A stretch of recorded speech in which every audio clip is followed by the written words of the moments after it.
So, ఇప్పుడు మనం చేస్తున్న ఇంటర్వ్యూ అగ్రెసివ్‌గా వెళ్దామా? లేదు పాటలు లేపోతే ఇంకో దువ్వాడ శ్రీనివాస్ అంటేనే అగ్రెసివ్. నేను ఈరోజు చెప్పాను 2029లో కానీ 29 ఎన్నికల నాటి కానీ అమరావతి పూర్తయితే గుండు గీసుకొని దువ్వాడ శ్రీనివాస్ పిండి చుక్కలు పెట్టుకొని తిరుగుతాడా? గాడిద మీద ఊరేగుతా. మీరు మళ్ళీ ఎమ్మెల్యేగా ఎన్నికైతే మీరు చంద్రబాబు కట్టిన ఫ్లాట్స్‌లోనే ఉండాలి అమరావతిలో. గుర్తుపెట్టుకోండి.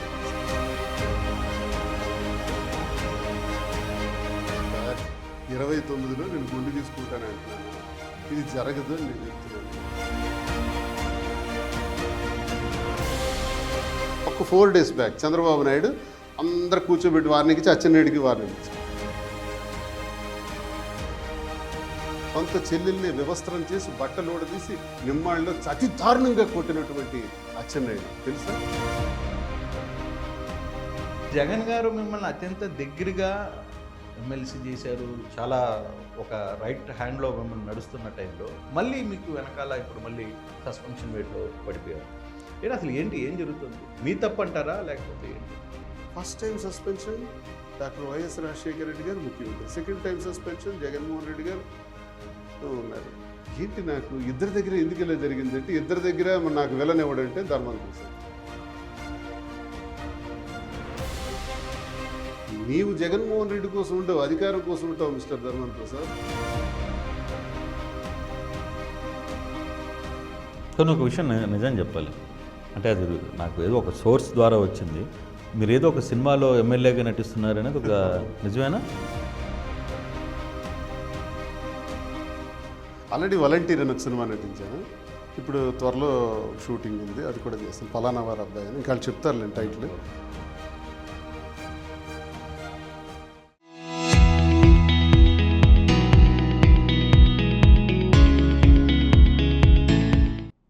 Welcome to RTV.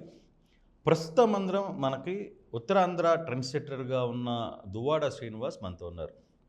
అయితే ఒకప్పుడు రాజకీయాలకి ఫైర్ బ్రాండ్గా ఉన్నాడు. రాజకీయాల్లో తన మాట, తన వ్యవహార శైలి, తన ముక్కుసూటిగా వెళ్ళే దువ్వాడ శ్రీనివాస్ ప్రస్తుతం కొంత గాడి తెప్పాడు అనేది ప్రజలు అనుకుంటున్నారు. ఆయన అభిమానులు కూడా అనుకుంటున్నారు. ఉత్తరాంధ్ర ప్రజలు అనుకుంటున్నారు. అసలు ఏం జరుగుతుందో ఏందో ఆయన మాటల్లో వినే ప్రయత్నం అయితే చేద్దాం. సార్ నమస్తే. చూస్తే కృష్ణమోహన్ గారు బాగున్నారు. శ్రీనివాస్ గారు, నేను స్ట్రైట్గా క్వశ్చన్ అడుగుతున్నాను. మళ్ళీ నిజంగా ఒకప్పుడు దువ్వాడ శ్రీనివాస్ అంటే ఒక బ్రాండ్, ఒక ట్రెండ్ సెట్టర్. రాజకీయాల్లో దువ్వాడ శ్రీనివాస్ ఒక మాట మాట్లాడితే సూటిగా ఉంటుంది. కానీ ఇటీవల కాలంలో మీరు ఆ లైన్ దాటేసి సినిమా హీరో శోభన్ బాబు లాగా తయారైపోయారు. ఏంటి రీజన్ ఏంటి? నేను ఎప్పుడు ఫైర్ బ్రాండ్, ఇప్పుడు అప్పుడు ఎప్పుడు గట్టిగానే మాట్లాడతాను. నా వాయిస్ ఎప్పుడు మారదు. నా పర్సనల్ ఇష్యూతో సంబంధం ఏముంది? అది నా వ్యక్తిగత విషయం. అది ఓకే. వ్యక్తిగతంగా మా కుటుంబంలో వరకు జరిగిన ఒక ఇష్యూస్ మీద అది క్లారిటీ ప్రజలందరికీ చెప్పాను. ప్రజలందరూ యాక్సెప్టెన్సీ వచ్చింది. ఇప్పుడు దానిపైన వ్యాపారాలు చేసుకుంటున్నాం, మా కుటుంబాలను మేము చూసుకుంటున్నాం, ఎవరికి ఇబ్బందులు లేకుండా అన్నీ చూసుకుంటున్నాం. అది పర్సనల్ ఇష్యూ కొంచెం రప్చర్ అయిన మాట నిజమే. అది ఎన్నికలకు ముందు నుంచి ఉంది, 22వ సంవత్సరం నుంచి ఉంది. రప్చర్ అయింది, దాన్ని అలా సర్దుబాటు చేసుకుంటూ మళ్ళీ అంచెలంచెలుగా ఎక్కడైతే పడ్డామో పడిన నుంచే పైకి లేచి నిలబడి ఇప్పుడు సమాజం ఇష్యూస్ గత కాలంలో నేను ఎలా అయితే ఉండేవాడిని, అగ్రెసివ్గా ఉండేవాడిని, అదేవిధంగా మళ్ళీ ఇప్పుడు మన పోరాటం కొనసాగుతుంది. సో ఇప్పుడు మనం చేస్తున్న ఇంటర్వ్యూ అగ్రెసివ్గా వెళ్దామా? లేదు పాటలు లేకపోతే ఇంకో స్టైల్? దువ్వాడ శ్రీనివాస్ అంటేనే అగ్రెసివ్. ఈ పాటలు ఇది మనకు సబ్జెక్ట్ కాదు, ఇది మన సబ్జెక్ట్ కాదు, ఇది మనకి సంబంధం లేని సబ్జెక్టు. అది అగ్రెసివ్గా కుండ బదలు కొట్టినట్టు మాట్లాడటం, ఉద్యమాలు, ఆ ఉద్యమాల్లో నిరంతర పోరు, 25 సంవత్సరాలు జనం కోసం పోరాడినటువంటి చరిత్ర, కష్టపడి యుద్ధం చేసినటువంటి చరిత్ర. గెలిచామా ఓడామా పక్కన పెట్టండి. నాలాంటి పరిస్థితుల్లో 25 ఏళ్లలో ఒక 5 సార్లు పోటీ చేసి ఓడిపోతే ఇంకొకడైతే ఉండేవాడు కూడా కాదు, లేదా రాజకీయాలు విడిచిపెట్టిపోతాడు. నేను విడిచిపెట్టను కూడా. నా జీవితం ఉన్నంత వరకు ఆఖరి చరమాంకం వరకు, ఆఖరి ఊపిరి వరకు పోరాడుతూనే ఉంటాను. గెలిచానా ఓడానా నాకు అనవసరం. నేను ఎప్పుడు రాజకీయాల్లో అవినీతి చేయలేదు, అక్రమాలు చేయలేదు, భూదందాలు చేయలేదు, ఈ చేతితో తప్పులు పని నేను చేయలేదు. నాకేం లోపం ఉంది? నాకే నష్టం ఉంది? నేను ఎందుకు మాట్లాడకూడదు? ఓకే, నా పర్సనల్ ఇష్యూ నాకు ఉంది, అది విధివిరాత అలా జరిగింది, సరే అది పక్కన పెడదాం. అది తప్ప ఇంకేముంటుంది నేను మాట్లాడకుండా ఉండటానికి? మాట్లాడాలి, చెయ్యాలి, గట్టిగా పనిచేయాలి, ప్రజల కోసం పనిచేయాలి, ప్రాంతాల కోసం పనిచేయాలి, ప్రజల మనోభావాల్ని గట్టిగా ప్రభుత్వానికి ప్రశ్నించాలి, మళ్ళీ ఎన్నికల్లో పోటీ చేయాలి, మళ్ళీ క్యాడర్ నిలబెట్టుకోవాలి. ఇవన్నీ ఉన్నాయి, ఇవన్నీ కొనసాగుతాయి. ఎన్నికల్లో పోటీ చేయాలని అంటున్నారు. ఇప్పుడేమో వైసీపీ పార్టీ మిమ్మల్ని బహిష్కరణ వేటు వేసింది. ఎందుకో మరి శ్రీనివాస్, మీరు 2004లో రాజశేఖర రెడ్డి గారికి అత్యంత దగ్గరగా ఉన్నప్పుడు ఆయన కూడా మీకు చాలా ఇంపార్టెన్స్ ఇచ్చేవాడు పెద్ద ఆయన. తర్వాత జరిగిన పరిణామాల్లో అప్పుడు కూడా మిమ్మల్ని పార్టీ నుంచి బహిష్కరణ వేసిన పడి, అవును అవును మళ్ళీ జగన్ గారు మిమ్మల్ని అత్యంత దగ్గరగా ఎమ్మెల్సీ చేశారు, చాలా ఒక రైట్ హ్యాండ్లో మిమ్మల్ని నడుస్తున్న టైంలో మళ్ళీ మీకు వెనకాల ఇప్పుడు మళ్ళీ సస్పెన్షన్ వేట్లో పడిపోయారు. ఏం జరుగుతుంది? మీ తప్పు అంటారా లేకపోతే ఏంటి? మా 99-2000 నుంచి రాజకీయాలు ప్రారంభించాను సార్. అప్పటి నుంచి ప్రారంభించిన తర్వాత నేను మొట్టమొదటిసారిగా నేను నచ్చే వ్యక్తి రాజశేఖర రెడ్డి గారు. ఆయన అధికారంలో లేరు, అపోజిషన్లోనే ఉండేవారు. ఎందుకు ఆయన గురించి ఒక క్రేజ్. రాజశేఖర రెడ్డి గారిని కలవటానికి పులివెందులు వెళ్ళేవాడిని. పులివెందులు వెళ్ళి కలవటం, ఆయనకి దగ్గర అవ్వటం, ఆయనకి నేను బాగా పేరు పెట్టి పిలిచి, నన్ను 100 మందిలో 1000 మందిలో 1,00,000 మందిలో ఉన్నా నన్ను గుర్తించి పిలిచే స్థాయికి నేను ఆయన దగ్గర గౌరవం తెచ్చుకున్నాను. పాదయాత్ర ప్రారంభించారు. ఆ పాదయాత్రలో నేను బ్రహ్మాండంగా 3-4 నియోజకవర్గాల్లో వర్కౌట్ చేశాను. పర్టికులర్లీ హరిశ్చంద్రపురం నియోజకవర్గంలో అసలు పాదయాత్ర ఫెయిల్ అవుతుంది, ఇక్కడెవరూ ఉండరు, సార్తో 1000 మంది కూడా ఉండరు అని సారే నన్ను అడిగాడు. ఆ రోజు మధ్యాహ్నం 3 గంటలప్పుడు, శ్రీనివాస్ ఇప్పుడు పాదయాత్ర నేను బయలుదేరుతాను ఈవినింగ్, నా వెనకాల 1000 మంది కూడా రారని తెలుస్తుంది అని అన్నారు. 1000 మంది కాదు సార్, 10,000 మంది మీ వెనకాల కనీసం వస్తారు, వేలాది మంది వస్తారు, ఎలా చెప్తున్నావు? అన్ని అరేంజ్మెంట్లు చేశాను, మిమ్మల్ని చూడటానికి వస్తున్నారని. ఓకే అన్నారు, స్నానం చేశారు, బయలుదేరాం. ఇంకంతే, ఇసుక పూస్తే రాలినంత జనం హరిశ్చంద్రపురం నియోజకవర్గంలో కోటబొమ్మాళి, సంతబొమ్మాళి ప్రాంతాల్లో ఘనంగా జరిగింది. నేను ఆ ఆర్గనైజ్ చేసే తీరు ఆయనకి నచ్చుంటుందేమో. చాలా అగ్రెసివ్గా ఉండేవాడిని, ఇంకా అవుట్ బర్స్ట్ మామూలుగా కాదు, ఎగిరెళ్ళి పడిపోవటమే. ఇంకా ఎవడైనా సరే, ఎర్రన్నాయుడా అమ్మమ్మ కూడా నాకు అనవసరం, అంత గట్టిగా చేసేవాడిని. దానికి సార్ దగ్గర నాకు ఎక్కువ మార్కులు పడ్డాయి. అలా అమ్మో బాగా చేశాను. దానిలో నా మీద చాలా కేసులు కూడా పెట్టేస్తున్నారు. ఆ కక్షతోనే బాంబు కేసులు పెట్టేస్తున్నారు, బాంబుల కేసులు A1 ముద్దాయి నేను. ఇవన్నీ జరిగినాయి. సారు గవర్నమెంట్ వచ్చిన వెంటనే సార్ శ్రీనివాస్ చూసుకుంటాడు హరిశ్చంద్రపురం ఇన్ఛార్జ్ బాధ్యతలు నాకే చెప్పారు. ఈలోకి జిల్లా పరిషత్ ఇచ్చాయి, నన్ను పోటీ చేయించి నాకు జిల్లా పరిషత్ వైస్ చైర్మన్ ఇచ్చారు. అంటే సారు నాకు ప్రతిరోజు ప్రతి సందర్భంలో ఎలివేట్ చేసుకుంటూనే వచ్చారు. ఈ సందర్భంలో మీరు అడిగిన ప్రశ్న, ఆనాడు తండ్రి, ఈనాడు కుమారుడు వైఎస్ జగన్మోహన్ రెడ్డి గారు, ఇద్దరితో కూడా నాకు మంచి రిలేషన్. ఇద్దరూ నాకు అగ్రభాగానే కూర్చోబెట్టారు. ఆయన స్టైల్లో కూర్చోబెట్టారు, ఈయన స్టైల్లో కూర్చోబెట్టారు. వీళ్ళిద్దరిని, ఈ కుటుంబాన్ని నేను ఎప్పుడూ మర్చిపోలేను. వీళ్ళిద్దరూ నాకు దైవ సమానులే. రాజశేఖర రెడ్డి గారి దగ్గర ఒక ఎమ్మెల్సీ ఎలక్షన్ వచ్చింది, గొర్రెల హరిబాబు నాయుడు అని పోటీ చేశారు. ఆయనకి నేను సపోర్ట్ చేశాను, ఆయన గెలిచాడు. ఆయన కాంగ్రెస్ పార్టీ లీడర్, 12 సంవత్సరాలు డీసీ ప్రెసిడెంట్. ఆయనకి నేను ఎందుకు ఇవ్వకూడదు? ఆయనకి ఇవ్వటం న్యాయం కదా, నాకు అనవసరం, ఇదే నా గొడవ, ఆయనకు అన్యాయం జరిగిపోతుందని నేను నిలబడ్డాను. ఆ ఎన్నికల్లో గెలవటం జరిగింది. ఆ గెలుపుకి నేను కారణమని ధర్మాన ప్రసాద్ నాకు సస్పెండ్ చేయించాడు. రాజశేఖర రెడ్డి కారణం నేనే. పార్టీ మరి వ్యతిరేకంగా చేశారు కదా, మరి ఆయన కూడా డీసీసీ ప్రెసిడెంట్ కదా, ఆయన ఏమైనా పరాయి పార్టీ వాడు కాదు కదా. అసలు ధర్మాన ప్రసాద్ చేతులు కట్టుకుని నిలబడేవాడు కదా గొర్రెల హరిబాబు నాయుడు దగ్గర. గొర్రెల హరిబాబు నాయుడు అంటే సీనియర్ మోస్ట్ లీడర్, ఆయన దగ్గర ధర్మాన ప్రసాద్ ఏమవుతాడు? అలాంటి లీడర్ని ఎమ్మెల్సీ ఎందుకు ఇవ్వకూడదు అడిగాను నేను. ఆయన ఇండిపెండెంట్గా వేశాడు, సపోర్ట్ చేస్తాను, రెబల్గా వేశాడు. నేనే కాదు, జిల్లా మొత్తం చేశారు, నేను ఒక్కడిని చేస్తే ఆయన గెలిచాడు. అందరూ చేశారు, గెలిచారు. దాన్ని కక్షగా తెచ్చుకొని ధర్మాన ప్రసాద్ సస్పెండ్ చేయాలని పట్టుబెట్టారు. అప్పుడు రాజశేఖర రెడ్డి గారు చెప్పారు, ప్రసాద్ ఇలాంటి చిన్న కుర్రాడు మనకు కావాల్సినవాడు, మంచి అగ్రెసివ్ ఫెలో, మనకి పనికొస్తాడు శ్రీనివాస్, పనికొస్తాడు ప్రసాద్, ఇది వదిలేయని అన్నారు. అయినా విడిచిపెట్టలా. నేను కావాలో వాడు కావాలో తెలుసుకోండి అన్నాడు ఆయన. అప్పుడు నాకు సస్పెండ్ చేయాల్సి వచ్చింది. తర్వాత చిరంజీవి గారు, అప్పుడు నేను పాదయాత్ర చేశాను, నన్ను ఎందుకు సస్పెండ్ చేస్తారు, నేను చేసిన తప్పేంటని జనంలో పాదయాత్ర చేశాను. 42 రోజులు గ్రాండ్ సక్సెస్ 2008లో. ఆ తర్వాత నన్ను సస్పెండ్ చేయడం, చిరంజీవి గారు రమ్మనటం, వెళ్ళటం, పోటీ చేయటం, ఆయన మళ్ళీ కాంగ్రెస్లో కలిపేయటం పార్టీని, గత్యంతరం లేక మళ్ళీ నేను ఉద్యమాల్లో ఉన్నాను. అప్పుడు థర్మల్ పవర్ ప్లాంట్ ఉద్యమాలు కాకరాపల్లి. అది ఒక 35 గ్రామాలకు సంబంధించినటువంటి రైతులు, మత్స్యకారులు, స్వదేశీ మత్స్యకారులకు సంబంధించి ఒక ఇష్యూ. ఆ ప్లాంట్ అక్కడ పెడితే ఇవన్నీ నాశనం అవుతాయని, అది పెట్టడానికి వీల్లేదు, అది చిత్తడి నేల, ఆ భూముల్లో అవి పెట్టడానికి వీల్లేదని మేము ఫైట్. ఆ ఫైట్లో ఈ ధర్మాన ప్రసాద్ మళ్ళీ మినిస్టర్.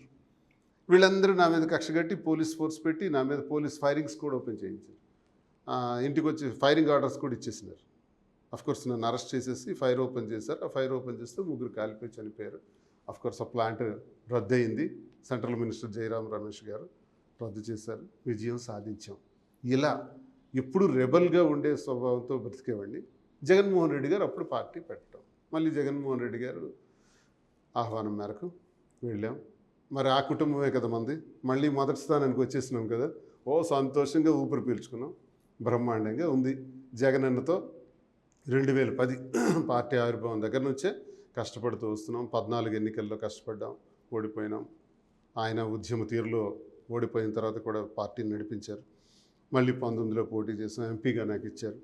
ఎంపీగా జస్ట్ 3,100 ఓట్లు వస్తే గెలుస్తాను రామ్మోహన్ నాయుడు పైన. అది కూడా ధర్మాన నాయకత్వంలో కొంత నష్టం జరిగింది నాకు. ఆ నష్టాన్ని వాళ్ళు ఎవరూ సపోర్ట్ చేయలేదు నాకు. సరే, అది పోయింది. ఆ తర్వాత కూడా నాకు అగ్రభాగం కూర్చోబెడుతూ ఎమ్మెల్సీని చేశారు. పోర్టు నిర్మాణం మూలపేటలో నిర్మాణం చేస్తే ఆ పోర్టు బాధ్యతలన్నీ నా భుజస్కంధాల మీద విడిచిపెట్టారు. శ్రీనివాస్, ఈ పోర్టు నిర్మాణం జాగ్రత్తగా దగ్గరుండి చూడండి అని. నేను యాజమాన్యం సముద్ర వాళ్ళని కలిసి అన్నకు పేరు వచ్చే విధంగా 70% మా టైంలోనే పూర్తి చేసాం. ఈలోగా ఎన్నికలు వచ్చాయి. మళ్ళీ నాకు ఎమ్మెల్యే టికెట్ మళ్ళీ ఇచ్చారు. సార్ ఎప్పుడు కూడా జగన్మోహన్ రెడ్డి గారు బ్రహ్మాండంగా నన్ను చూసుకున్నారు. ఆయనకి నా జన్మలో నేను మర్చిపోలేను. అందుకే నా దైవ సమానులు అంటాను.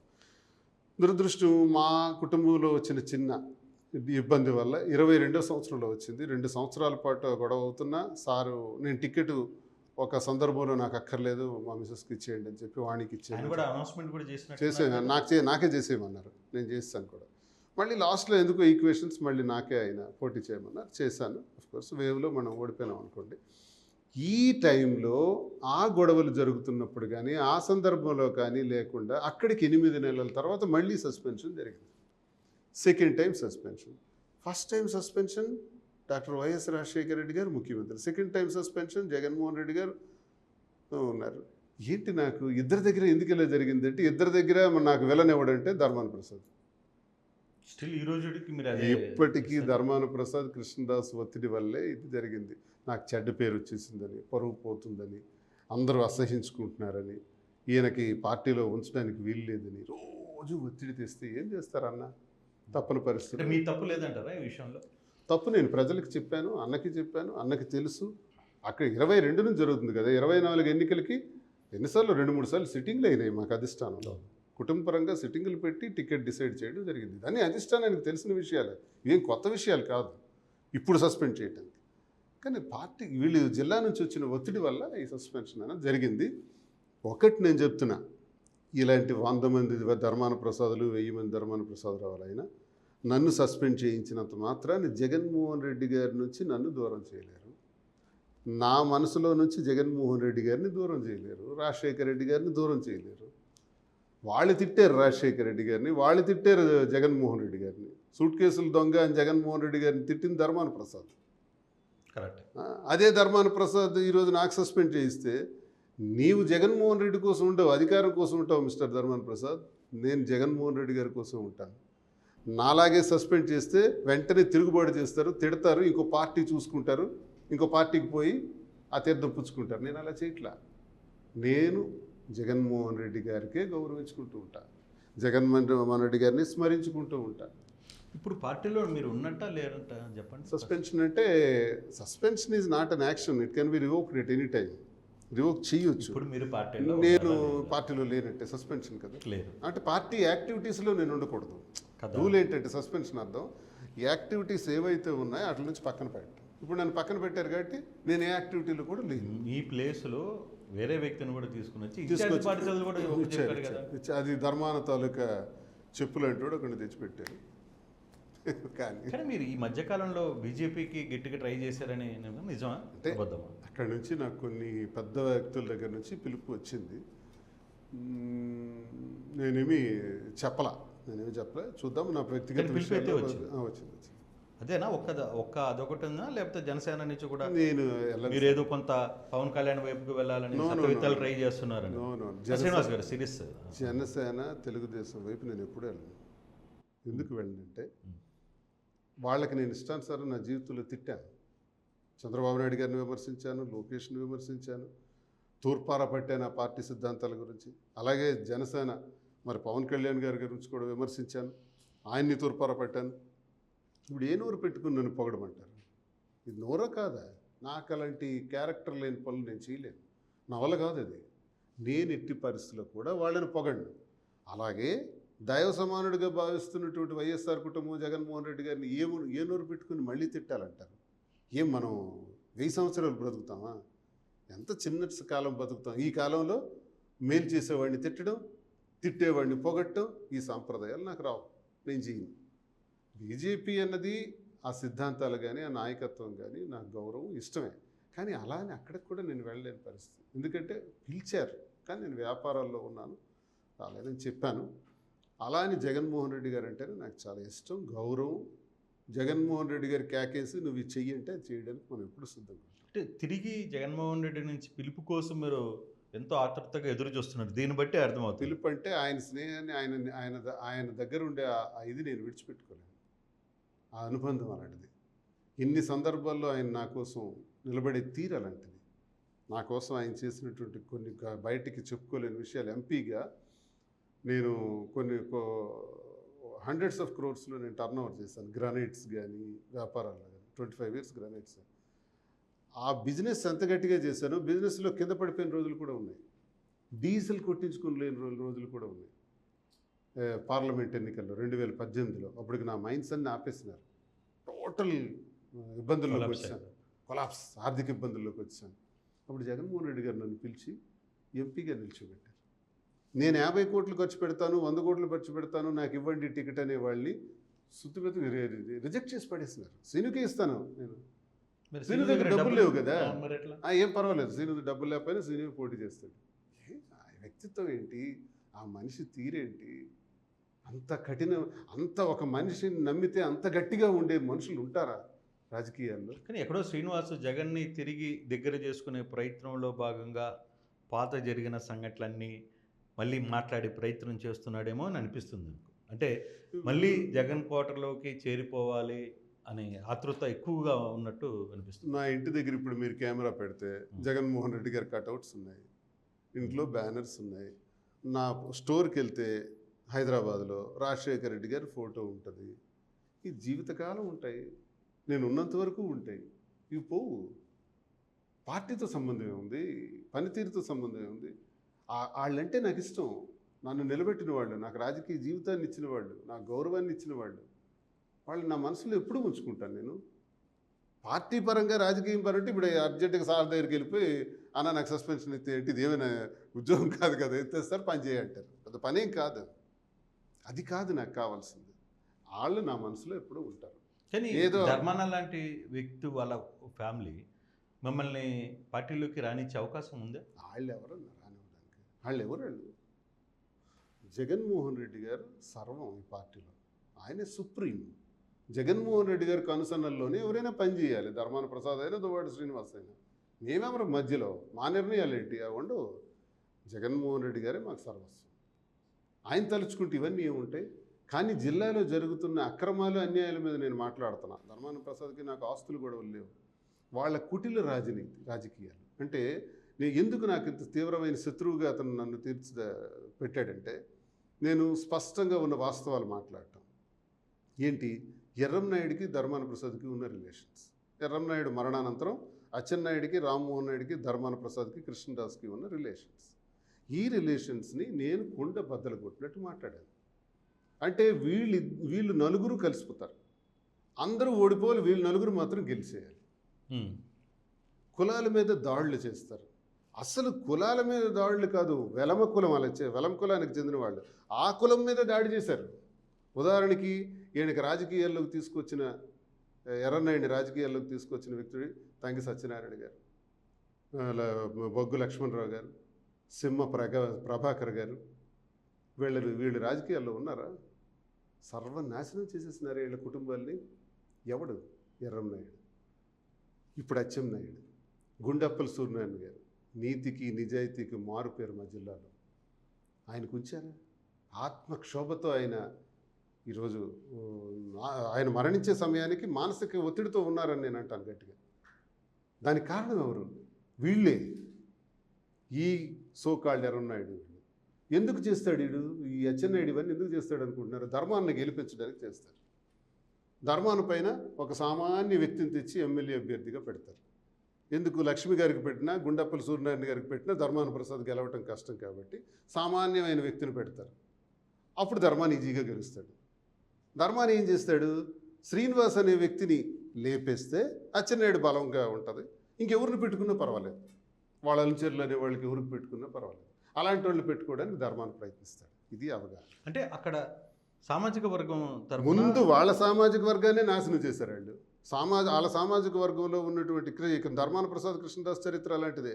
వీళ్ళు కూడా వాళ్ళ ఫ్యామిలీస్లో వాళ్ళ సొంత మేనలుడిని, ఒక ఎంతో అనుచరుడిగా ఉన్న మేనలుడు కూర్మనాయుడు అని, సారవకోట ఎంపీపీ, అలాగే జలుమూరు జెడ్పీటీసీ రాంబాబు అని, వీళ్ళందరినీ సమూలంగా నాశనం చేసేసినారు కదా. అసలు ధర్మాన ప్రసాద్కి అక్కడ చల్ల రవన్ ఒక కుర్రాడు ఉండేవాడు, మంచి యాక్టివ్ పర్సన్, చల్ల తంబి. వీళ్ళందరినీ నాశనం చేసింది ఎవరు? ధర్మాన ప్రసాదే. చూసారా ఇన్ని పేర్లు, ఇంతమంది ఇది ఏదైతే వెలమ సామాజిక వర్గం ఉందో ఆ వెలమ సామాజిక వర్గంలో ఉన్న ముఖ్యుల్నే చంపేసినారు వీళ్ళు. రాజకీయంగా పతనం చేసేసినారు. ఇకపోతే కాళింగుల మీద పడతారు. నెక్స్ట్ కళింగ హైయెస్ట్ క్యాస్ట్ శ్రీకాకుళంలో first Kalinga. Yes, first Kalinga, 2 Kapu, 3 మా రెడ్డిక, యాదవాస్. నెక్స్ట్ యాదవాస్ వస్తారు, తర్వాత మత్స్యకారులు వస్తారు, తర్వాత ఎస్సీలు వస్తారు, ఆ తర్వాత 7-8 స్థానంలో వెలమలు వస్తారు. అంటే 1,10,000 ఓట్లు ఉన్నాయి. మా 4,90,000 ఓట్లు ఉన్నాయి. మమ్మల్ని మాత్రం చీల్చి చెండాడుతారు. మాకెక్కడ అసలు ధర్మాన ప్రసాదరావుకి రాజకీయాల్లోకి తీసుకొచ్చి రాజకీయ భిక్ష పెట్టిన బొడ్డేపల్లి రాజగోపాలరావుని కూడా నాశనం చేసింది ధర్మాన ప్రసాద్. కానీ అక్కడి నుంచి ఇప్పటి వరకు కూడా ఇవన్నీ ఎందుకు చేస్తాడంటే వడంబడిక. జిల్లా రాజకీయాలను ఈ రకంగా నాశనం చేస్తాడు. కాళింగుల్ని కాదండి, కాపుల్ని కూడా నాశనం చేస్తారు. ఇప్పుడు కలమట కుటుంబం ఉంది. ఈరోజు ఎక్కడుంది కలమట కుటుంబం? కాపుల్లో ఒక పెద్ద కుటుంబం, ఎర్రన్నాయుడితో సమానంగా అంతకన్నా ఎక్కువగా గెలిచినటువంటి కుటుంబం. ఈరోజు కలమట మోహన్ రావు గారి కుటుంబాన్ని నాశనం చేసేసినారే.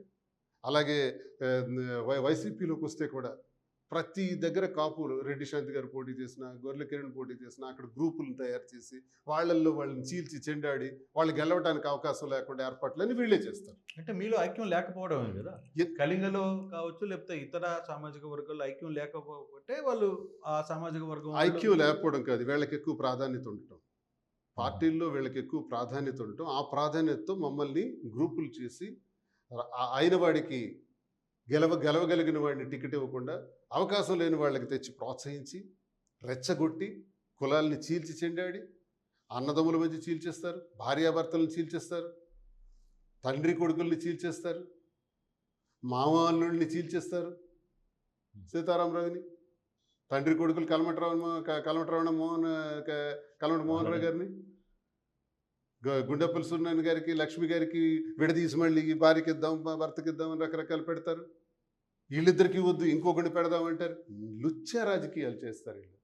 కాబట్టే మా టార్గెట్ ఏంటంటే కింజరాపు వాళ్ళ జీవితంలో గెలకుండా వాళ్ళని కొట్టాలి, ఓడించాలి. 2 ధర్మాన వాళ్ళని కూడా వాళ్ళకి దెబ్బతీయాలి. వీళ్ళిద్దరిని దెబ్బతీస్తే జిల్లాలో అన్ని కులాలు కూడా బాగుపడతాయి, ఊపిరి పీల్చుకుంటారు. మేము ఇంకోటి కూడా చెప్తున్నాను. ఇప్పుడు టీడీపీ ప్రభుత్వం ఉంది. ఆర్డీఓ అటెండర్ దగ్గర నుంచి ఆర్డీఓ వరకు వాళ్ళ చుట్టాలు బంధువులే ఉన్నారు శ్రీకాకుళంలో.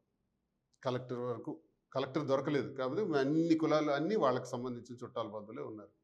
వాళ్ళు మాకు ఇబ్బంది పెడుతున్నారు, అన్ని కులాలను కూడా హింసిస్తున్నారు. కాళింగ, కాపు ఇదనే కాదు, ఈవెన్ వెలమ కమ్యూనిటీలో వాళ్ళకి పడని వర్గాలను కూడా హింసిస్తున్నారు. ఇవన్నీ మేము భరిస్తున్నాం. ఇప్పుడు రేపు పొద్దున్న సరే జగన్మోహన్ రెడ్డి గారు ముఖ్యమంత్రి అయిన తర్వాత వీళ్ళు మాకు హింసించారని మేమేమో అనుకుంటే వాళ్ళందరూ వెళ్ళి ధర్మాన ప్రసాద్ కృష్ణదాస్ సంరక్షణలో పనిచేస్తారు. ఇది మేము చాలా కాలం ఎన్నికల నుంచి చూస్తున్నాం, చాలా సంవత్సరాల నుంచి మేము చూస్తున్నటువంటి బాధ ఇది. దీన్ని ఎవరికి చెప్పుకోవాలి? ఇది నేను మాట్లాడుతున్నాను. ఇప్పుడు అదే పాయింట్ నేను కూడా అడుగుతున్నాను. ఇంత బలమైన వ్యక్తులుగా ప్రాధాన్యత ఉన్న పార్టీలో తెలుగుదేశంలో వాళ్ళు ఉంటే వైసీపీలో ధర్మన్న ఫ్యామిలీస్ ఉన్నారు. వాళ్ళని మాట వాళ్ళని కాదని చెప్పి దువ్వాడకు పార్టీలో తిరిగి తీసుకునే అవకాశం ఉంటుందా అనేది నేను మళ్ళీ మళ్ళీ అడుగుతున్నా క్వశ్చన్. ఉండకపోవచ్చు. So what? విడిచిపెట్టేస్తామా? ఉండకపోతే నేను దుప్పటి కప్పుకొని పడుకోమంటారా? నో. ఎవరున్నారని నేను ఉద్యమాన్ని చేశాను? థర్మల్ పవర్ ప్లాంట్ ఎవరున్నారు నా వెనకాల? అందరు నాయకులు, ఎర్రం నాయుడు, ధర్మాన ప్రసాద్, కృష్ణదాస్, సత్యనాయుడు, అందరూ ప్లాంట్ సపోర్ట్, నేను ఒక్కడనే పబ్లిక్ సపోర్ట్. విజయం సాధించాం కదా. ఆ రోజు పాదయాత్ర కూడా చేశాను కదా. ఆ రోజు ఎవరున్నారని చేశాను. ఈరోజు ఎవరున్నారని నేను ఇప్పుడు ఊరుకోవాలి? ఎవరి గురించి నేను ఆలోచించి నేను ఊరుకోవాలి? నేనంటూ ఒకడు ఉన్నాను కదా. నేనున్నంత వరకు నేను పోరాటం చేస్తాను. ఎవడి సహకారంతో నేను రాజకీయాలు చేయలేదు. నా వ్యక్తిగతంగానే నేను నిర్ణయాలు తీసుకొని ఎప్పుడు చేశాను. నేను దువ్వాడ శ్రీనివాస్ అంటే ఒక బ్రాండ్గా పికప్ అయ్యి నా వ్యక్తిగత వాయిస్తోనే నేను కొట్టుకొచ్చాను. ప్రజల సపోర్ట్ తీసుకున్నాను. ప్రజలు ఎప్పుడు దేవుళ్ళు. నాకు ఎప్పుడు ప్రజలు అండదండలు ఉన్నాయి. వాళ్ళు సహకరించారు. నేను ఉన్నానని చెప్పారు. ఇంత కూటమి వేవ్లో కూడా ధర్మాన ప్రసాద్ 54,000తో ఓడిపోయినాడు. కృష్ణదాస్ 45,000 పైచీలతో ఓడిపోయాడు. ఓడిపోయిన వైసీపీ ఎమ్మెల్యేలందరూ కూడా అబవ్ 45,000 శ్రీకాకుళంలో. నేను ఒక్కడే 32,000. అంటే నా మీద పోటీ చేసింది ఎవరు? అచ్చెన్నాయుడు. 70,000 మెజార్టీ రాందే. మీరు రాష్ట్రంలో హయ్యెస్ట్ మెజార్టీ నాదే, రాష్ట్ర పార్టీ అధ్యక్షుడిగా తెలియజేస్తున్నాను అన్నాడు. కానీ అతని మెజార్టీ 32,000. కానీ నీ ద్వారా టికెట్లు పొందిన వాళ్ళు ఈరోజు 54,000, 50,000, 45,000తో గెలిచారు. నీకెందుకు రాలా? ప్రజలు నాతో ఉన్నారనడానికి నిదర్శనం. ఇన్ని కష్టాల్లో, ఇన్ని వ్యక్తిగత సమస్యల్లో కూడా నేను ఓట్ బ్యాంక్ తెచ్చుకున్నాను. అంతేకాదు వైసీపీలో అందరికన్నా ఎక్కువ ఓట్లు వచ్చిన ఎమ్మెల్యే అభ్యర్థిని నేను. 76,000 వచ్చాయి నాకు. ప్రజలు మా పక్షాన్ని ఎప్పుడూ ఉన్నారు. ఎంపీగా నేను పోటీ చేసేటప్పుడు వీళ్ళందరూ దెబ్బ కొట్టిన 3,000 డిఫరెన్స్ తీసుకురాగలిగాను. కానీ ఒకటి మీకు ఎక్కడో కొంత నోటి దూల ఎక్కువ ఉంది కదా, ఒప్పుకుంటారు కదా. ఉంది. దానివల్లే కదా చివరికి రాజకీయంగా ఇబ్బందులు పడుతూ వస్తున్నారు. రెండవది చివరికి మీ మీద హత్యా ప్రయత్నం చేసేంత స్థాయికి కూడా తెచ్చుకున్నారు. ఈ మాటలన్నీ ఆడానని, ఈ వాస్తవాలు బయట పెట్టానని కమ్యూనల్గా మమ్మల్ని అనగదొక్కడానికి ప్రయత్నం చేశారు. కమ్యూనల్గా ఏంటి? టీడీపీలో కూడా మీరు చూడండి, ఒకింట్లోనే కేంద్ర మంత్రి, ఒకింట్లోనే రాష్ట్ర మంత్రి. అది ఒక్క కులానికే. ఏం కాపులు లేరా? కళ వెంకట్రావు గారు లేరా? ఏ కాళింగులు లేరా? రవి లేడా? అశోక్ లేడా? వీళ్ళకి ఎందుకు ఎవరు? రవి మీద ఒక బురద జల్లి రవికి ఆ మంత్రి రాకుండా చేయడానికి ప్లాన్ చేస్తున్నారు. అప్పుడు నేను స్పందించాను కులం నుంచి. 2, తమ్మినేని సీతారాం ముసలైపోయారు, ఆయనకి యాక్టివ్గా లేడు అని ఎవడు చెప్తున్నాడు? తమ్మినేని సీతారాం గారి లాగా అత్యున్నత పదవులు చేసినాడు మా ఉత్తరాంధ్రలో ఎవరూ లేరు. అలాంటి మా కులానికి ఒక రాజు అయినటువంటి సీతారామును పట్టుకొని నువ్వు ఓల్డ్ మ్యాన్ అని, అసమర్థుడని అంటావా పబ్లిక్గా నడి రోడ్డు మీద? నీ వయసు ఎంత? నీది 72 కదా. నువ్వు ముసలైపోయినావు కదా, అందరూ ముసలైపోతాం కదా. అంత మాత్రాన్ని పబ్లిక్లో కామెంట్ చేస్తావు. దాన్ని నేను తాట తీశాను కృష్ణదాస్ విషయంలో. కృష్ణదాస్ ఈ మాట అన్నాడు, నువ్వు జిల్లా పార్టీ ప్రెసిడెంట్గా నువ్వెవడో అనడానికి. జగన్మోహన్ రెడ్డి గారు చెప్పాలా, సీతారామన్న మీరు తప్పుకోండి ఇంకోళ్ళు ఇస్తాను. ఎస్, తప్పుకుంటారు ఆయన ఏం చెప్పినా చేస్తారు. నువ్వెవరు చెప్పడానికి? నీకు లిమిట్స్ క్రాస్ చేసి మాట్లాడినావు, దాని మీద నేను రియాక్ట్ అయ్యాను. ఇలా రియాక్ట్ అయ్యానని ఆయన్ని శ్రీకాకుళం వస్తే చంపేస్తామని కబురు పెట్టారు. ఓకే, శ్రీకాకుళం వస్తే చంపేస్తారు. ఎక్కడికి రావాలి? పలానా దగ్గరికి. హైదరాబాద్ నుంచి ఆ రోజు వస్తున్నాను. రోజులు ఆగావు. నిమ్మాడ నడి రోడ్డు మీద నిలబడ్డాను 2 hours అర్ధరాత్రి. చంపేస్తామన్నారు కదా, చంపేయండి. ఎవడు చంపేస్తారని నేను భయపడాలి? ఎప్పుడైనా పోతాం కదా. ఇవాళ పోవాల్సింది రేపు పోతాం, రేపు పోవాల్సింది ఎల్లుండి పోతాం, అంతే కదా. నేను అదరను బెదరను. అలా అదిరి బెదిరేవాడిని అయితే ఉద్యమాలే చేయను నేను. ఇప్పుడు ఈ వ్యక్తిగతంగా ఇంత కఠోరమైన మాట్లాడి పోరాడిను. ఈరోజు కూడా నేను ఆ రోజు పోరాడానంటే నా ధైర్యమే, నాకు నా వ్యక్తిగత అభిప్రాయం. ప్రజల పక్షాన్ని నేను పోరాడుతున్నాను, కులాల కోసం పోరాడుతున్నాను. ఓన్లీ కళింగ కులాలకి కాదు, అన్ని కులాలకి జరుగుతున్నటువంటి అన్యాయం మీద మా జిల్లాలో, అసలే వెనుకబడిన జిల్లా అండి, వెనుకబడిన ప్రాంతం అండి, ఈ ప్రాంతంలో మాకు జరుగుతున్నటువంటి అన్యాయం మీద నేను మాట్లాడుతున్నాను. వాళ్ళు నాకు చంపిస్తే చంపేని, హత్య ప్రయత్నం కూడా చేయాలని చేశారు. ఓకే, చేయని పోలీస్ కంప్లైంట్ ఇచ్చాను, ఇంతవరకు యాక్షన్ లేదు. కానీ దాని వెనకాల మీరు ఆరోపణ అది నిజంగానే ధర్మన్న వాళ్ళ ప్లాన్ ఆఫ్ షెడ్యూల్లో, లేకపోతే వాళ్ళకు ఒక ప్లాన్ ఉందే? లేదు మరి అప్పన్న అని వాళ్ళ మనిషి ఇప్పుడు అప్పన్న అని వాళ్ళ కుటుంబ అవును. సభ్యుడే నాకు ఫోన్ చేసి చెప్పాడు. చెప్తే నేను తప్పదు, అప్పన్న నాకు కూడా మంచి అనుచరుడు, వైసీపీ లీడరు, ఆ వాయిస్ బయట పెట్టకూడదు కానీ ఇలాంటి తప్పని పరిస్థితుల్లో అవసరమని నేను పెట్టాను. అప్పన్న పర్మిషన్ తీసుకొని పెట్టాను.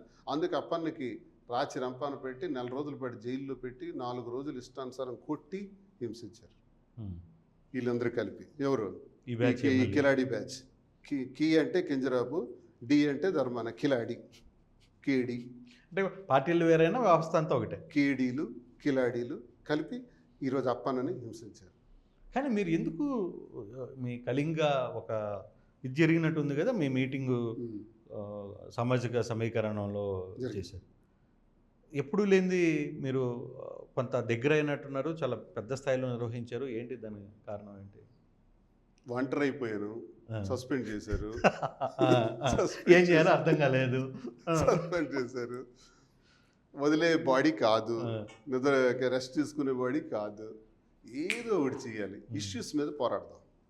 జరుగుతున్న నష్టం ఏంటి? కాళింగ కులం, కాళింగులతో పాటు కాపులు, రెడ్డిలు, యాదవాలు, మత్స్యకారులు, ఎస్సీలు, ఎస్టీలు, అన్ని బీసీ కులాలకి జరుగుతున్న అన్యాయం మీద గట్టిగా మాట్లాడదాం. ఈ అన్యాయం ఎవరు చేస్తున్నారు? కిలాడీలు చేస్తున్నారు. మన ఫైట్ ఎగనెస్ట్ కిలాడీస్ అంటే అచ్చెన్నాయుడు, రామ్మోహన్ నాయుడు, ధర్మాన ప్రసాద్, కృష్ణదాస్, ఈ కిలాడీలకు వ్యతిరేకంగా చేసిన యుద్ధమే ఇది. ఆ యుద్ధానికి మరి బేస్ తీసుకున్నాను. కులం అనేది ఎవరికైనా పునాది. కానీ మీ శత్రువైన తమిళతో కూడా కలిసిపోయారు, తర్వాత రవిని పిలిచారు, ఒక బ్యాచ్ అంతా. అండి మరి అందరూ కలవట్లేదా?